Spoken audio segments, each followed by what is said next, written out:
Tout ce que vous faites, faites-le de bon cœur, comme pour le Seigneur et non pour les hommes, nous enseigne le livre de Colossiens en son chapitre 3, le verset 23.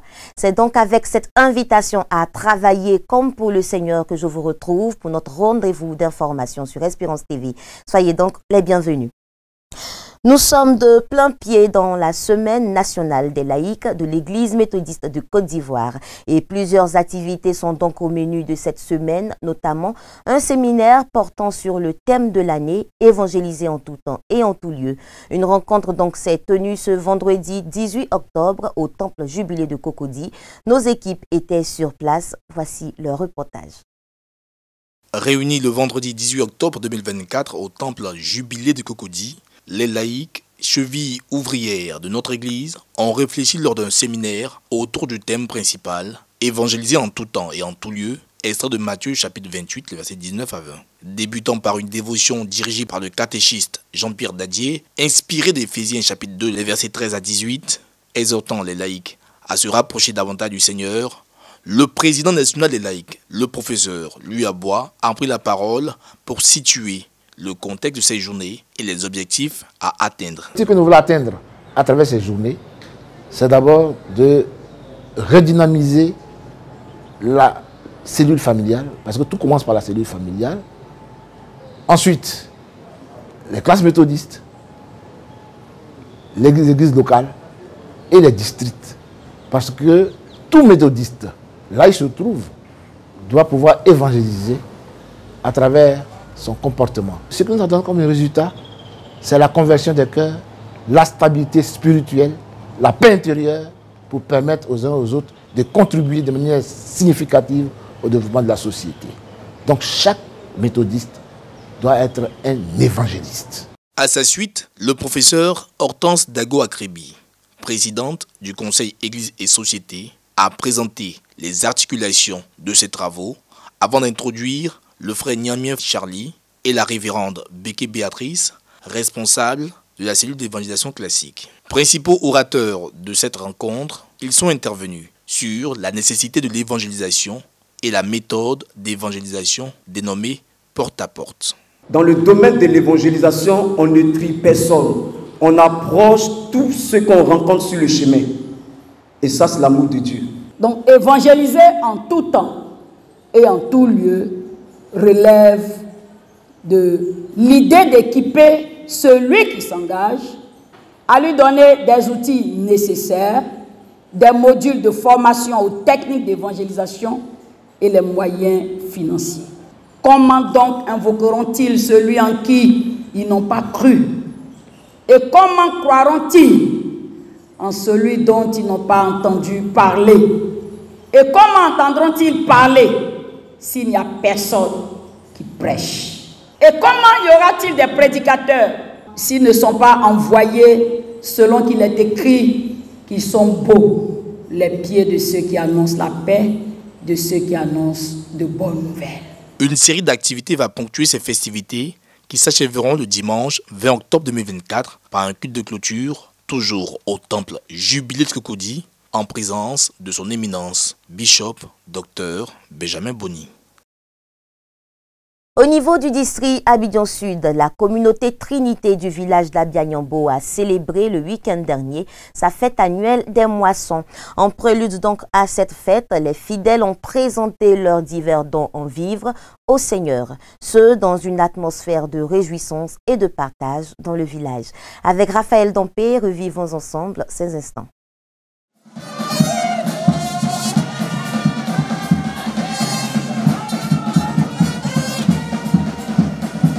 À l'occasion de sa fête annuelle des moissons édition 2024, le peuple méthodiste Trinité d'Abianyambo a mis en lumière sa diversité culturelle le samedi 12 octobre 2024. À l'image des Israélites dans la Bible, les fidèles de la communauté, munis des meilleurs produits de leur récolte, ont fait une procession en fanfare dans la principale artère du village. Pour eux, l'évangile doit être prêché de diverses manières. Et c'est à travers ce défilé traditionnel avec les vivres qu'ils viennent témoigner de la fidélité de Dieu par des cantiques tirés du terroir.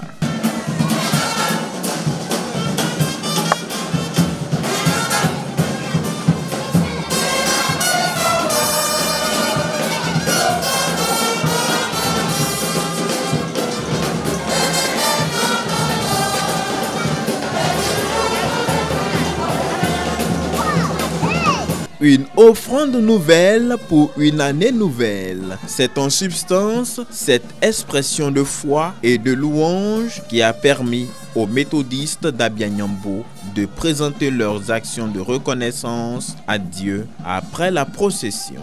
Nous avons fait la procession depuis le bout du village jusqu'ici à l'église pour exprimer ma reconnaissance à Dieu pour tout ce qu'il a fait pour moi durant toute cette année. C'est ce que j'ai trouvé de meilleur dans mon chant que j'ai apporté à Dieu, puisque je sais ce que c'est qu'apporter à Dieu une offrande de valeur. Nous avons apporté de la banane, tout ce qui est vivre, la vie, la santé, toutes ces choses nous avons reçues de Dieu. C'est pourquoi nous apportons avec joie. Tout ce que nous sommes, c'est par pure grâce. Et c'est Dieu qui nous accorde chaque jour sa grâce. Donc nous devons être reconnaissants et apporter abondamment dans la maison de l'Éternel. Au sein du temple, tout est naturel. Le décor est particulier avec des produits vivriers. Des dispositions ont été prises. Cette année, nous avons opté pour une décoration avec des produits naturels. Naturels pour rappeler un peu dans le temps ce que nos parents envoyaient pour la moisson. Tous les éléments qui ont été utilisés pour confectionner la décoration seront mis en vente. Mais c'est des montants symboliques. Quand on vient à la moisson, forcément qu'on repart avec une grâce, une bénédiction. Seulement, il faut être disposé. Il faut le faire avec gaieté de cœur. Il ne faut pas le faire par contrainte. Selon le président des laïcs de l'Église, ce jour des prémices s'inscrit dans le cadre de la recherche des fonds pour les travaux de finition du temple Trinité. Cette année, la particularité, c'est de pouvoir avoir les moyens pour obtenir tout ce qui concerne l'autel. On prend aussi en compte les portes de l'église, les piliers de l'église qu'il faut revêtir. Nous demandons à tous nos frères et sœurs de l'église et aussi à nos frères et sœurs des églises sœurs qui peuvent nous aider de venir pour que ensemble ce soit pour la gloire de Dieu. Notons que les responsables de la communauté projettent la dédicace de cet édifice religieux à la fin de l'année 2025.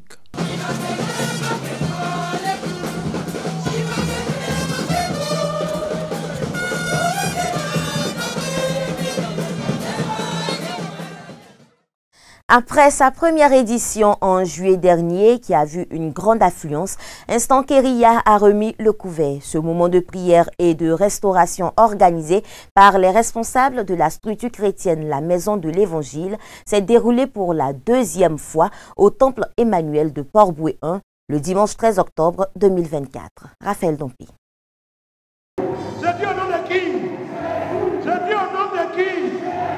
Instant Kéria, la parole en action. La deuxième édition de ce moment de prière et de restauration organisé par la Maison de l'Évangile s'est tenue dans la soirée du dimanche 13 novembre 2024. Cadre choisi, le temple Emmanuel de Port-Bouët 1, lieu où les chrétiens méthodistes sont venus chercher la face de Dieu. Cette rencontre autour de la parole de Dieu a permis de prier pour divers sujets, notamment les liens de famille, les projets personnels, la paix en Côte d'Ivoire et le monde entier. Ce programme divin a trouvé l'assentiment des paroissiens au regard du nombre de participants. Les temps sont couverts.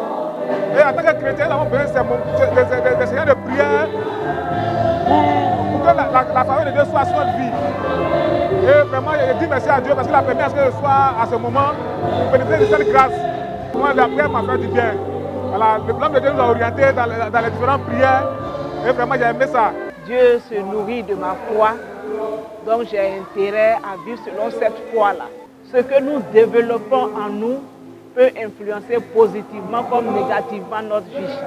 C'est vrai, l'ennemi se manifeste, il dit beaucoup de choses, mais c'est ce que l'Éternel a décidé, c'est cela qui va s'accomplir pour nous. Dans un élan de dévotion, l'orateur catéchiste Jean-Pierre Dadier, responsable de la Maison de l'Évangile, a exhorté le peuple de Dieu sur le thème « Plus grand, plus fort », selon 1 Jean chapitre 4, verset 4. Parler et prier sur la base de la parole, pour que Dieu, qui veille sur sa parole pour l'exécuter, pousse et provoque des accomplissements en faveur de son peuple. Le Dieu en qui vous avez cru, vous lui donnez un statut particulier. Vous le rendez fort ou faible en fonction de ce que vous engagez. Il y a quelqu'un en vous, Dieu a établi. Mais si nous pouvons reconnaître ce qui de Dieu est en nous, pour l'exercer, on se rend compte qu'on va aller beaucoup plus rapidement à des victoires. Et il y a des défaites qui vont s'arrêter. Donc aujourd'hui, c'est l'éveil de la conscience de ce peuple-là pour comprendre qu'il y a quelqu'un en toi qui est fort, qui a toute l'autorité, toute la puissance et qui veut la manifester. Si tu lui en donnes la possibilité, il va la manifester. Suite à ce message, des actions prophétiques ont été posées. Des prières pour les malades et les personnes vivant des situations difficiles ont été au cœur de cette activité spirituelle animée par des chantres et un groupe de louanges. Cela fait 5 ans que ce centre de prière, de méditation et de prédication de la parole, la Maison de l'Évangile, travaille pour la transformation des vies par Jésus-Christ. Autre chose. Présente dans l'espace audiovisuel ivoirien depuis quelques mois, Espérance TV, la télévision de l'Église méthodiste de Côte d'Ivoire, annonce un rafraîchissement de sa grille de programme avec l'intégration de nouveaux contenus. Une approche qui, selon Maxime Zobo, directeur de la chaîne, vient pour répondre aux attentes des téléspectateurs.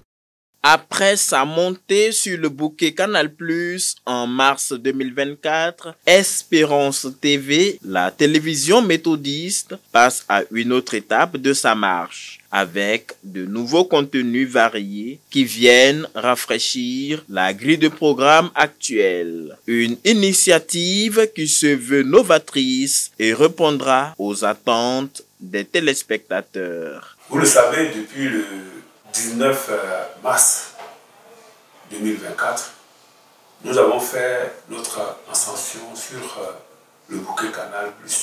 Et depuis ce temps, nous vous avons entretenu avec un programme au minimum. Et aujourd'hui, donc, c'est ce programme-là qui va prendre du volume avec de nouvelles émissions qui vont faire leur entrée dans la grille de programme. Au niveau donc des nouveautés qui vont intégrer la nouvelle grille, il y a le logo. C'est un nouveau logo donc, qui est en cohérence avec l'identité visuelle de notre église. En plus de ce logo, il y aura des productions locales, au nombre desquelles donc, la classe méthodiste, mon père, mon église, le plateau du district, un cantique, un message, de Maître Dali Opo, donc qui vient dans sa nouvelle formule. Nous aurons également donc, le plateau de l'Espérance, qui est un espace commercial réservé aux personnes physiques et morales. Donc c'est un plateau que nous ouvrons à tout le monde pour venir parler de tout ce que vous avez comme activité. Dès lors, tout est mis en œuvre pour que ces nouveaux changements annoncés se déroulent dans de meilleurs délais. Ce programme, nous le démarrons à partir du lundi 21 octobre 2024.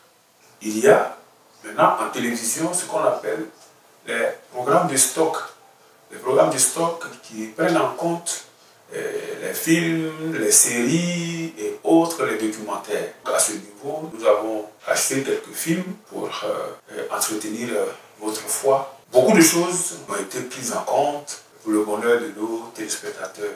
Au niveau de l'actualité, il y a aussi un changement qu'il faut noter avec donc, un nouveau générique pour le journal et puis l'habillage aussi qui va changer. Donc nos présentateurs, présentatrices donc, seront dans un nouveau décor. Et même dans le journal, nous avons aussi créé une rubrique dénommée Flashback qui va revenir sur tous les anciens, sur les événements que notre Église a connus. Au fur et à mesure de notre marche, donc, vous allez voir des nouveautés donc, à l'antenne pour votre édification. Pour assurer une continuité dans la vie de ce média confessionnel, le directeur d'Espérance TV veut compter sur l'implication de tous. Et comme vous le savez, en matière de télévision, un programme est soutenu par des moyens financiers pour qu'il soit vraiment attractif, pour que le personnel qui est à la tâche soit davantage motivé. C'est pourquoi nous voulons compter sur vous, pour que vous nous apportiez votre appui au niveau des finances, au niveau du matériel, qu'il soit technique ou matériel roulant. Nous voulons compter sur votre appui pour que, ensemble, nous relevions ce défi. Le défi qui s'inscrit dans notre mission à nous assises, celle d'évangéliser, celle d'informer, celle d'éduquer, celle de former pour gagner des âmes à Jésus. Que Dieu nous y aide. Les téléspectateurs et tous les amoureux de Espérance TV sont donc invités à suivre les nouveaux programmes à partir du lundi 21 octobre 2024 pour l'accompagner dans sa mission de participer au salut du monde. Au niveau national, le chef de l'État Alassane Ouattara a présidé mercredi dernier le Conseil des ministres de cette semaine. Au nombre des décisions prises figure l'ordonnance portant sur la répression de la commercialisation et l'exportation illicite des produits agricoles, notamment le cacao, le café et l'anacarde. Délocalisé depuis plusieurs mois à la salle des pas perdus, le Conseil des ministres reprend ses droits dans la pièce qui lui est dédiée au palais de la présidence de la République depuis 1961. Le chef de l'État et ses ministres retrouvent des locaux relookés après des travaux de rénovation qu'a connu le bâtiment principal du palais présidentiel. Pour ce qui est des mesures arrêtées à l'issue de cette réunion, il est à noter cette ordonnance portant répression de la commercialisation et de l'exportation illicite des produits agricoles tels que le café, le cacao, le coton et l'anacarde.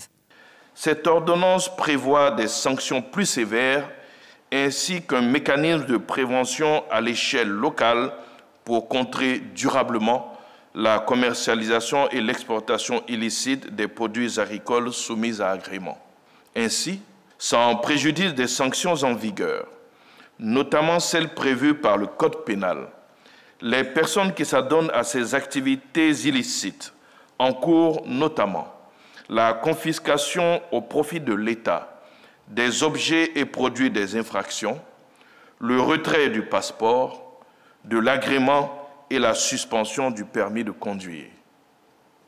En outre, il est institué dans chacune des régions frontalières de la Côte d'Ivoire un comité régional de lutte contre la commercialisation et l'exportation illicite de produits agricoles soumis à agrément, présidé par le préfet de région. Ces comités régionaux sont chargés de sensibiliser les populations, de veiller au renforcement des capacités opérationnelles des éléments dédiés et de réprimer ces actes illicites en liaison avec les juridictions compétentes. Une annonce pour clore ce conseil, c'est la désignation du ministre délégué Wotabouna Ouattara en qualité d'administrateur de la Côte d'Ivoire pour le nouveau groupe Afrique du FMI, Fonds monétaire international. Un choix motivé par la riche expérience de diplomates et d'économistes, spécialistes des questions d'intégration sous-régionale. Wotabouna Ouattara débutera sa mission à Washington dès le 1er novembre prochain. Nous sommes en octobre 2024. Il y a un an, le Premier ministre Robert Begré-Mambé a été nommé à la tête du gouvernement ivoirien. Et depuis, avec son équipe, il ne cesse de travailler pour le bien-être des populations dans tous les domaines. Après donc 365 jours de service, quel bilan fait-on du chef du gouvernement? Élément de réponse dans ce reportage. Le 16 octobre 2023, l'information tombe. Robert Begré-Mambé, ancien gouverneur du district autonome d'Abidjan, est le nouveau chef du gouvernement ivoirien. Sur sa table, parmi les dossiers les plus urgents, celui de l'organisation de la Coupe d'Afrique des Nations. En 3 mois, l'homme avec méthode, discipline et rigueur contrôle, coordonne, arbitre et rassemble pour donner vie à la meilleure CAN de l'histoire. Je salue d'abord ses capacités depuis la CAN, parce qu'on avait des difficultés avec les ouvrages. C'est un monsieur vraiment à saluer. Il a mis une énorme pression et ça nous a permis vraiment de vivre une CAN exceptionnelle et inoubliable. Donc je salue vraiment ces 1 an. C'est un grand organisateur. Je pense que c'est un homme qui sait bien conduire le gouvernement et son bateau. Donc à mon avis, c'est un bon Premier ministre. Mais après la liesse populaire, retour aux réalités du quotidien. Franchement, on sait qu'il fait des efforts, on le sait, mais on espère qu'il va améliorer pour qu'on puisse le sentir sur le quotidien des Ivoiriens. C'est vrai, il y a beaucoup d'efforts qui sont faits, que ce soit les aménagements publics, les routes et consorts, les ponts qui continuent d'être construits, c'est bien. Mais concernant les denrées alimentaires, les produits de première nécessité et tout, ça serait bien que les coûts soient à la portée de tout le monde. Si beaucoup reste à faire de la vie des populations, il faut pourtant noter des pas posés pour améliorer les conditions de vie et de travail, notamment le renforcement des infrastructures hospitalières et la protection sociale avec la couverture maladie universelle, l'extension du réseau de distribution d'eau à l'intérieur du pays, l'électrification, l'amélioration du transport et son vaste programme de sécurité routière. Autre point clé, celui de l'emploi des jeunes, avec une politique qui veut en amont renforcer le capital humain par la formation. Près de 18 établissements techniques et professionnels ont vu le jour et 23 anciens établissements ont été réhabilités. Nous constatons des améliorations qui sont faites, surtout en la faveur des jeunes. Je pense qu'il y a encore plus à faire en ce qui concerne l'insertion professionnelle des jeunes et aussi en ce qui concerne l'autonomisation de la femme. Il y a un effort qui est fait, mais il y a encore plus à faire à ce niveau-là.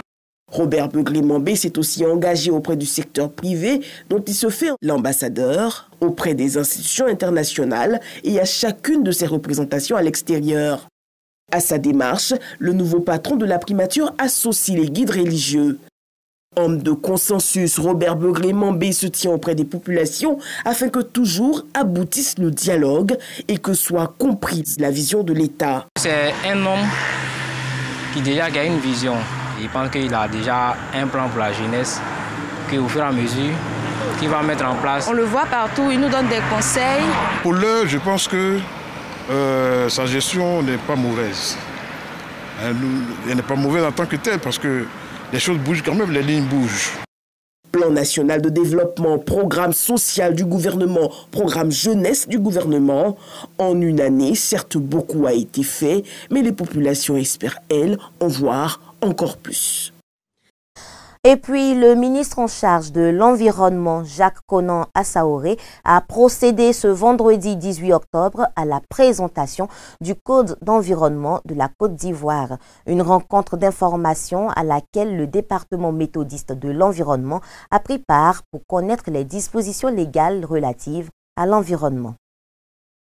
Riche en biodiversité et en ressources naturelles, la Côte d'Ivoire fait face à des défis environnementaux majeurs, notamment la déforestation, la pollution, les effets du changement climatique. C'est dans ce contexte que le ministère de l'Environnement, de l'Économie numérique et du Développement durable a invité ce vendredi 18 octobre 2024 à l'espace l'Atri Event, les ONG, la société civile, les différentes institutions nationales et internationales promotrices de la préservation de l'environnement au lancement officiel du nouveau Code de l'environnement. Après un exposé de la direction technique sur les différents articles et dispositions qui régissent ce nouveau code, extrait de la loi numéro 900-2023, adoptée en novembre 2023, le ministre Jacques Assaoré, ministre de l'Environnement, de l'Économie numérique et du Développement durable, a expliqué les enjeux de cette loi et les innovations qui entrent en vigueur. Un code, c'est des règles qu'il faut respecter pour protéger la nature. Donc ce code a été adopté par l'Assemblée nationale, le Sénat, en novembre 2023. Aujourd'hui, ce que nous voulons faire, c'est de le diffuser largement. Faire en sorte que les Ivoiriens connaissent le contenu de ce code. Que les Ivoiriens sachent ce qu'il faut faire et ce qu'il ne faut pas faire. Dans ce code, il est prévu la création d'une police de l'environnement. Le texte est pris, bientôt le gouvernement va adopter cette police. C'est une police spéciale chargée de réprimer les infractions environnementales. Reconnaissant les actions menées sur le terrain par l'Église méthodiste de Côte d'Ivoire, le ministre de tutelle a encouragé l'Église avant d'inviter les ONG et l'opinion nationale et internationale à suivre ce bel exemple. Invité de marque à cette cérémonie, le très révérend Pierre Amoaka, président du département de l'environnement, s'est réjoui de cette nouvelle démarche et a profité pour sensibiliser les consciences communes. Et l'Église, qui est le garant de la protection de l'environnement, doit s'impliquer de manière profonde et de manière active. Parce que ce code qui est venu est un code coercitif. Donc il est de notre devoir en tant que département de pouvoir promulguer, former, enseigner, faire en sorte que nos membres puissent connaître et maîtriser ce code-là pour ne pas tomber sous le coup des sanctions. Pour les défenseurs de l'environnement, un tel projet est à féliciter. Nous sommes très satisfaits de ce code qui répond à notre environnement innovateur face à l'intelligence artificielle et au réchauffement climatique. Le nouveau code d'aujourd'hui donne obligation à tous les opérateurs économiques de faire une étude d'impact environnemental et social obligatoirement avant d'exécuter le projet. Dans ce nouveau code-là, il y a des changements qui se feront sur la dureté des sanctions pour les répressions de tout violement au code de l'environnement. Je le trouve plus adapté à nos réalités et surtout prenant en compte réellement tout ce qui est problématique qu'on avait peut-être omis ou pas codifié. Le nouveau code de l'environnement remplace ainsi l'ancienne législation de 1996 et promeut une économie verte à l'horizon 2050. Ce code est entièrement disponible sur le site du ministère de l'Environnement. Hors de nos frontières, en raison des nombreuses crises qui surviennent dans la région du lac Tchad, le taux d'enfants souffrant de malnutrition a augmenté de 24%, une situation que le Comité international de la Croix-Rouge qualifie d'alarmante. Les taux de malnutrition augmentent dans la région du lac Tchad en raison des conflits armés qui entravent la production alimentaire. Les établissements de santé soutenus par le Comité international de la Croix-Rouge dans le nord-est du Nigeria ont signalé une augmentation de 24% du nombre de jeunes enfants souffrant de malnutrition par rapport à l'année précédente. Lorsque j'ai accouché, mon fils était en bonne santé. Mais à 1 an et 9 mois, j'ai arrêté de l'allaiter. Il a commencé à perdre du poids.